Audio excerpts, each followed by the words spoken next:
13,9 derajat ya.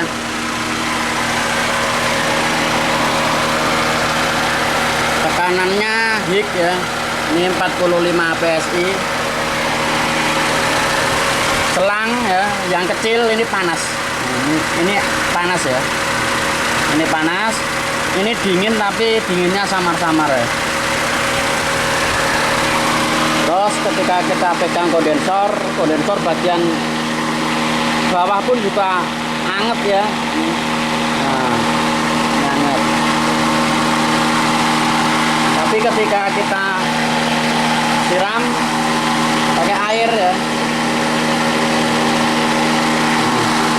kita siram pakai air.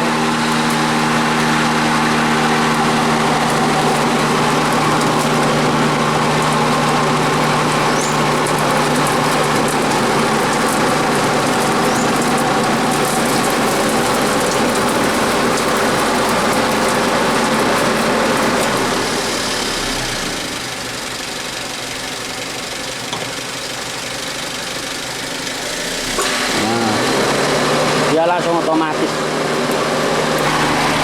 Ini tekanan juga berangsur turun ya. Ini di 35 PSI. Suhu juga turun ya. Awalnya 13 ya. Ini 12 ya.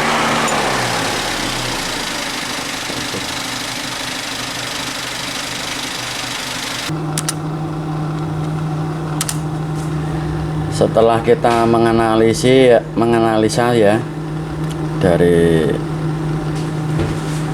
keadaan mobil kita ya, sebelumnya kita harus tahu fungsi dan tugas masing-masing part ya, dan kita harus tahu freon itu ketika dia dingin di titik tertentu dia akan berwujud cair, dan apabila dia posisi panas dia akan berwujud gas. Fungsi penting kondensor adalah mendinginkan freon ya. Apabila kondensor itu berfungsi dengan baik,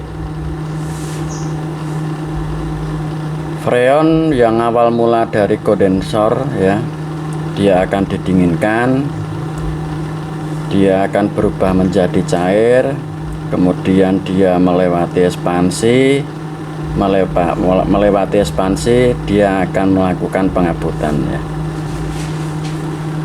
Tapi apabila kondensor gagal melakukan pendinginan ya, freon itu akan berwujud gas, dan di ekspansi dia gagal melakukan pengabutan. Sedangkan ekspansi itu tugasnya melakukan pengabutan.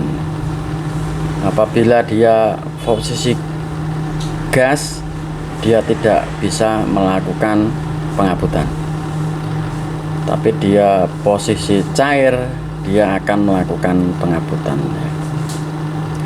Freon itu seperti korek gas ya, korek api itu. Dia akan berwujud cair seperti itu posisi dia dingin ya. Tapi kalau dia dikeluarkan dari wadahnya, dia akan berwujud gas karena dia posisi di luar itu panas ya, seperti itu. Nah, setelah kita menganalisa semuanya ya, kondensor kita bersihkan ya. Kondensor kita keluarkan ya, kotoran di dalamnya. Kita menggunakan pertamak ya, kita keluarkan, terus kita dorong pakai angin kompresor ya.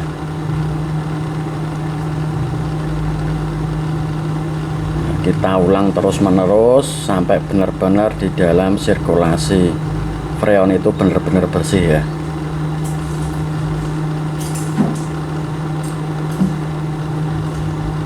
Setelah semuanya bersih ya, yang terakhir kita menggunakan R11 ya.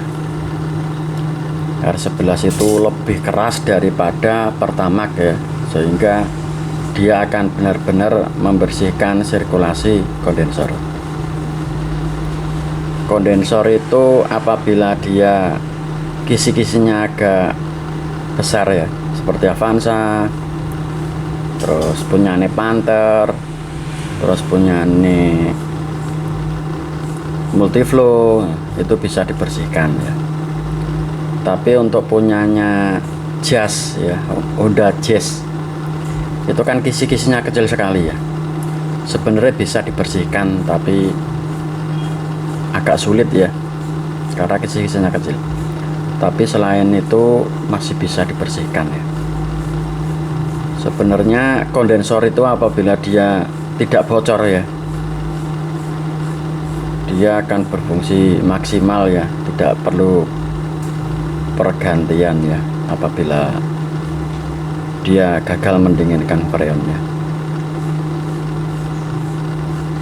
Tapi apabila kondensor tersebut kebanyakan oli ya,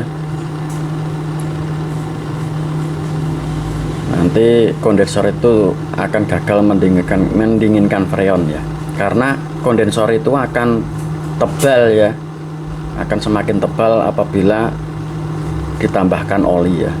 Kalau olinya sedikit tidak masalah, tapi kalau oli banyak berpengaruh sekali ya. Nah, ini hasil akhir ya, setelah kita flushing kondensor pakai Pertamax ya, kemudian kita jemur, terus kita ganti silika, kita tambahkan oli, setelah itu kita isi freon ya. Ini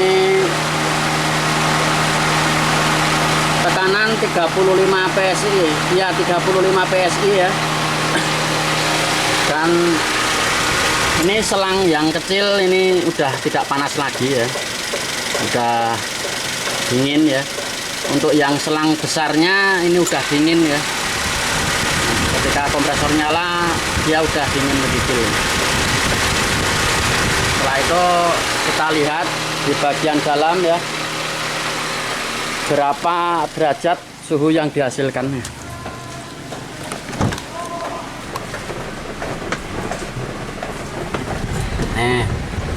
Suhu yang dihasilkan yaitu 3 derajat Celcius ya.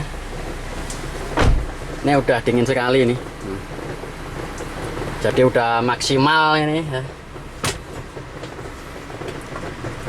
Jadi ketika tekanan itu tinggi, kita lihat selangnya dulu ya, bagian yang hik. Apabila tekanan itu tinggi dan selang itu panas ya, berarti ada masalah di kondensor ya, seperti itu. Jadi ketika tekanan itu tinggi, kita cek-cek betul ya, part mana yang harus kita tangani ya. Biasanya ketika bengkel-bengkel nakal ya,